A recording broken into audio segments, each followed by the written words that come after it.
Okay, we are here to get some advice on how we can have a summer glow up with some PETA Jane products. Now, tell me a little bit about the sunless tanner, because I think we all need that this summer.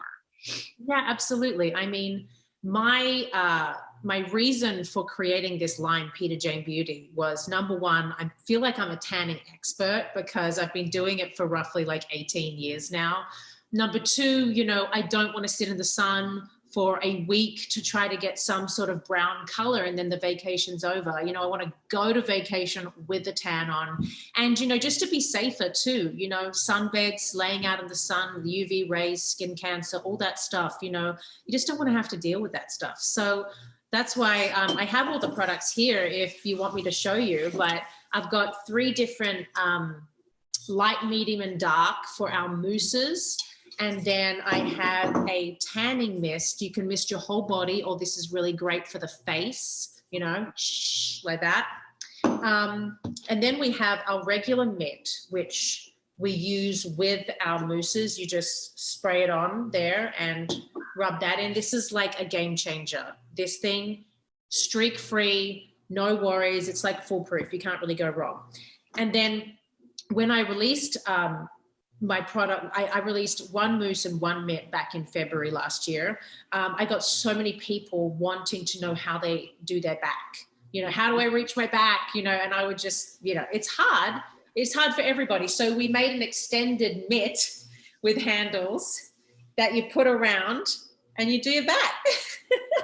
Genius, genius. So it's literally like an extended big mitt. Yeah. Same fabric, you know, so we've kind of got you covered there. And of course, the different shades of mousse too are for, you know, all different skin types. You can layer them to get deeper colors, and yeah. Yeah. And so, all right, so does any of it have UVA protection in that, or do you need to put the sunscreen on over it? Okay. Sunscreen on over it, absolutely. I do that. What I do is I tan before I go away. I do like a big, nice dark coat, jump on a plane, go to Cabo, wake up there. And then I start using, you know, sunscreen for that week that I'm there, you know, and I'm brown the whole time. And, you know, there's not 1 ounce of UV protection in here. So you definitely need sunscreen. That is good. And so once you apply it, my big thing is, like, I feel like I have to stand there, like, don't touch anything. Like, how long, like, I never know, how long is it until it's safe for you to get dressed or sit down on something? So this is the other thing. When I started, I would have to be, you know, walking around my house for a good hour to stop the tackiness and and even then it would continue throughout the day. So we came up with a formula that dries within minutes. As you are putting it on, it's literally drying. And I'm going to tell you, maybe 2 to 4 minutes, you can put your clothes on. So yeah, I mean, it's kind of amazing how tanning products have evolved, because the first ones that I started to use were literally like wiping Vegemite on my skin, like black stuff. Yeah. So, that's a key point about our product, that we absolutely just love how moms on the go can, you know, you don't have to wait around anymore. So yeah. And how soon then does the color typically start to come through? So you can see the color immediately. It goes on the color that it will be, but it always has like a top coat of bronzer that you wash off, you know, either in the morning or just after 8 hours during the day. Okay. Okay. And do you recommend exfoliating first, or does it really matter? I do recommend, just to have like a clean slate, to have all, you know, the dead skin cells off, but I wouldn't, you don't want to muck around with too many oily substances, because that could maybe hinder the tan actually getting into your skin to create the stain on your skin. So I don't, you know, exfoliate with, you know, sugar and oils and stuff like that. I keep it very simple, like more of a drier scrub, even just getting those mitts on, you know, those exfoliating mitts, and doing that to my skin rather than doing an oily scrub. And then moisturizing only the areas that need it the most. Like for me, it's my elbows. I go just around here, you know, my kneecaps, my knees, like hold all the tan. It's crazy. If I don't moisturize my knees, I have black knees. Yeah. Yes. So yeah, and like around my feet and stuff like that. But those are the only two things. Like it's pretty simple other than that. Yeah. Okay. And then for the face, I know some people, they, will break out or they have like sensitive skin. You said the mist. Is that what you would recommend generally, or is there something else for the face? I would say this is the easiest way to tan your face. It's got like a professional grade nozzle. So it literally is like being in a spray tanning booth. Actually, originally when we came out with our spray back in like 2013, it was different branding, pretty much different brand altogether.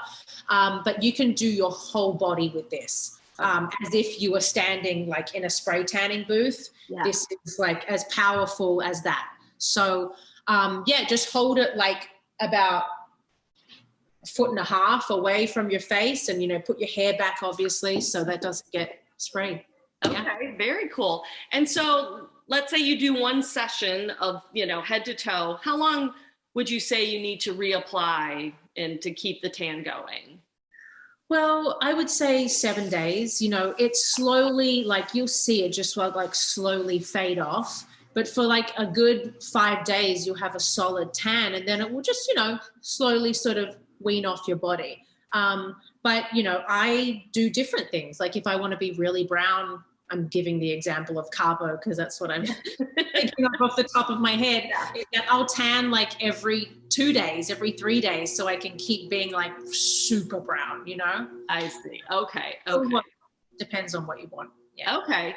And what about like, let's say you're kind of a fair skinned person and you put it on, you're like, oh my God, it's too dark. Like, is there any way to kind of walk it back a little bit after you put it on?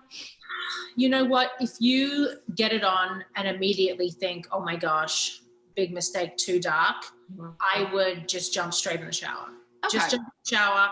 You will, because it stains your skin immediately. So you will still be left with something. But if you get soap and you just want to like scrub it all off and start fresh, like you can get a lot of it off. Yeah. But if you've waited like 5 hours and gone, oh my God, this is too dark, it's too late. Get the makeup out. Okay. Got it. Done. Yeah, you're done.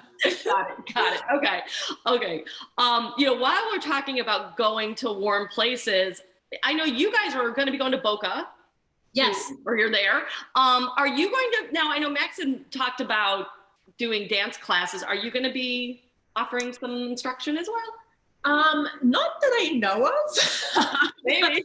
I mean, listen, he might just say, babe, yeah, come and help me with this class, like come and instruct with me, which is totally fine. I just, we're bringing Shy. So I'm kind of full-time mom there. We don't have a nanny that's going to be traveling with us. So, I'm definitely going to go to the studio every day with Shy. And actually Shy's getting into dancing now too a little bit. So it'll be good for him to see, how we do it in our studios. Yeah. So, but maybe I'll just pop in and do a little class. Okay. Yeah. That's exciting about dance. My daughter took dance for 18 years. It's been a big part of her life and it's so good for them. What is he, kind of interested in? Is he like tapping? Is he doing anything? No, he's doing ballroom stuff like what we do. He is. Cha-cha-cha, the samba, the waltz and stuff like that. I mean, they start super slow. Yeah. But he's got a little partner, Gleb from the show, Gleb Savchenko, his little daughter Zlata. They dance together. So it is super cute. And, they're practicing walking on together onto the dance floor as if they were going to do competitions. So, I think that in the long run, they'll start competing together maybe, but he loves counting music. Right now, he still says to me, like when we're driving to dance, oh, we're going to dancing, and I have to, yes, you have a partner, if you don't like it, then we don't have to do it. I always make it very clear that I never want to push him to do anything, but I think it's just really great for confidence. As a kid, I did ballet. I was on stage my entire life. And I feel like that's made me who I am because I can be in front of a large group of people performing, even having the confidence to get on the dance floor in a nightclub or, anything like that. I would love him to have that confidence to take a girl to dance one day, Yeah. So, yeah. So did he initiate, like, because he knows obviously who his parents are. Did he initiate, I want to learn and get into it, or was it just always part of his life? I think he's seen us do it, but he doesn't really know what we do. I mean, it's not like he's in the studio every day with us, with our celebrities on Dancing. Like, no, he would just come watch Mama perform. Do you know what I mean? He doesn't really know my job title, so to speak. But we just put him in there for fun originally in like group dance classes, and he would have a ball. He would like it. And then, you know, Gleb and his, I don't want to say ex-wife, but what do I say? Yeah. Elena, she runs the studio, and she suggested that we do private lessons. So yeah, it was cool. That's how it started. And we were just like, just try it. If you don't like it, we don't have to continue. So yeah. I love that. Well, before I let you go, I do want to, ask you a little bit about what, is really deep in your heart. I recently rewatched, I don't know why I do this to myself, the video of Max getting off the airport, and the two of you are in an embrace. And all I could think of was what was going through her mind, because that, as a mom and a wife, and you're helpless, you have a few months behind you, how are you? I feel like we're in a really good, settled down, mellow place right now. I will say it was really tough, obviously, whilst it was going on and he was stuck there, but also when he got back, like that wasn't just like a breeze and we go back to regular life. Like that was, and we're one of the lucky ones. I got my husband home safe and sound, but not mentally safe and sound. He was not okay. He was stressed, anxiety, worried, wanting to go back, asking me, can I go back? And I'm like, absolutely not. We had big talks about what his participation can or should be, but I mean, it came down to him being purely an American citizen. If he had a Ukrainian passport, which he hasn't had for nearly 20 years now, 20 years? No, 30 years. He would have been asked to stay. He would have to stay. So we just got lucky with the fact that he didn't have a passport. But yeah, it was hopefully once in a lifetime thing that will never go through this again. And yeah, it was super traumatic and awful, just awful.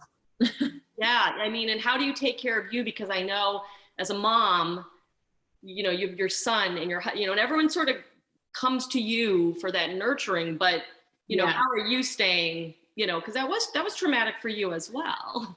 Oh my God. Yeah. I mean, I was on the couch for 9 days straight. I had almost burnt rings around my eyes. Like I had red rings burnt into my skin from crying so much. Like people would come to my door and just be like, what can we do? And what can you do? Like I didn't know if he was going to survive. Every night was, babe, don't call me. I need all the lights off. Do not call me for 4 hours straight. Like, I don't know what's happening. I'll call you when I know. Like crazy stuff. Every night with the sirens would blare in Kiev, and he would say, they're coming tonight.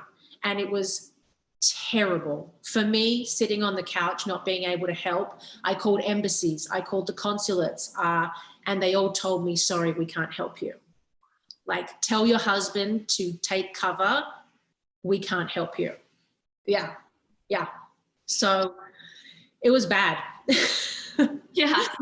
It was really bad. Yeah, and then you have your child who you couldn't say anything to him. Yes, sorry, that was your question. But it's two-pronged, you've got everybody. Yeah, I mean, I tried my very best to hide everything from him. I had the TV going all day, but he's so into his things. He didn't really look up. He never asked me anything. He just, would say, when's Papa coming home?